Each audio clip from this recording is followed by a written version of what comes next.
पतरस का पहला आम खत और उसका दूसरा बाब जो 25 आयत पर मुश्तमिल है। बस हर तरह की बदखाही और सारे फरेब और रियाकारी और हसद और हर तरह की बदगोई को दूर करके नौजाद बच्चों की मानंद खालिस रूहानी दूध के मुश्ताक रहो, ताकि उसके जरिए से निजात हासिल करने के लिए बढ़ते जाओ। अगर तुमने खुदावन के मेहरबान होने का मजा चखा है, उसके यानी आदमियों के रद्द किए हुए पर खुदा के चुने हुए और कीमती जिंदा पत्थर के पास आकर तुम भी जिंदा पत्थरों की तरह रूहानी घर बनते जाते हो, ताकि काहिनों का मुकद्दस फिरका बनकर ऐसी रूहानी कुर्बानियां चढ़ाओ जो यीशु मसीह के वसीले से खुदा के नजदीक मकबूल होती है।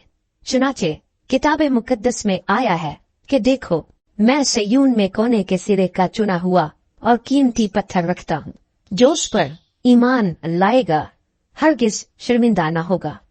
बस तुम ईमान लाने वालों के लिए तो वो कीमती है, मगर ईमान न लाने वालों के लिए जिस पत्थर को मेमारों ने रद्द किया वही कोने के सिरे का पत्थर हो गया और ठेस लगने का पत्थर और ठोकर खाने की चट्टान हुआ, क्योंकि वो नाफरमान होकर कलाम से ठोकर खाते हैं और इसी के लिए मुकर्रर भी हुए थे।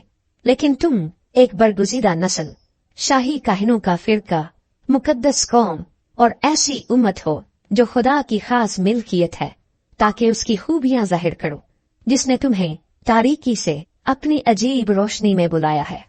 पहले तुम कोई उम्मत न थे, मगर अब खुदा की उम्मत हो। तुम पर रहमत न हुई थी, मगर अब तुम पर रहमत हुई।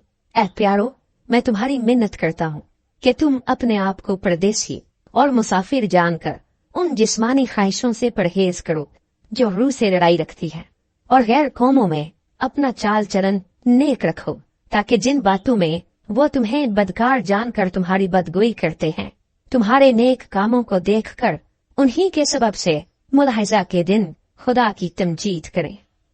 खुदावन की खातिर इंसान के हर एक इंतजाम के ताबे रहो, बादशाह के इसलिए कि वो सबसे बुजुर्ग है, और हाकिमों के इसलिए कि वो बदकारों की सजा और नेकोकारों की तारीफ के लिए उसके भेजे हुए हैं। क्योंकि खुदा की ये मर्जी है कि तुम नेकी करके नादान आदमियों की जहालत की बातों को बंद कर दो और अपने आप को आजाद जानो, मगर इस आजादी को बदी का पर्दा न बनाओ, बल्कि अपने आप को खुदा के बंदे जानो।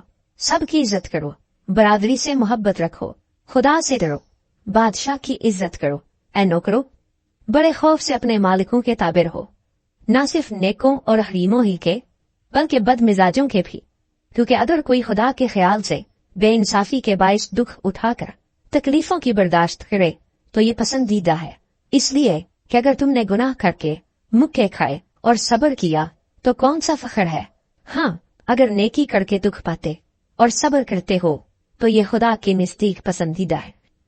और तुम इसी के लिए बुलाए गए हो, क्योंकि मसीह भी तुम्हारे वास्ते दुख उठाकर तुम्हें एक नमूना दे गया है, ताकि उसके नक्शे कदम पर चलो। ना उसने गुनाह किया और ना उसके मुंह से कोई मकड़ की बात निकली, ना वो गालियां खाकर गाली देता था और ना दुख पाकर किसी को धमकाता था, बल्कि अपने आप को सच्चे इंसाफ करने वाले के सुपुर्द करता था। वो आप हमारे गुनाहों को अपने बदन पर लिए हुए सलीब पर चढ़ गया, ताकि हम गुनाहों के एतबार से मरकर रास्तबाजी के एतबार से जिए, और उसी के मार खाने से तुमने शिफा पाई। क्योंकि पहले तुम भेड़ों की तरह भटकते फिरते थे, मगर अब अपनी रूहों के गलाबान और निगहबान के पास फिर आ गए हो।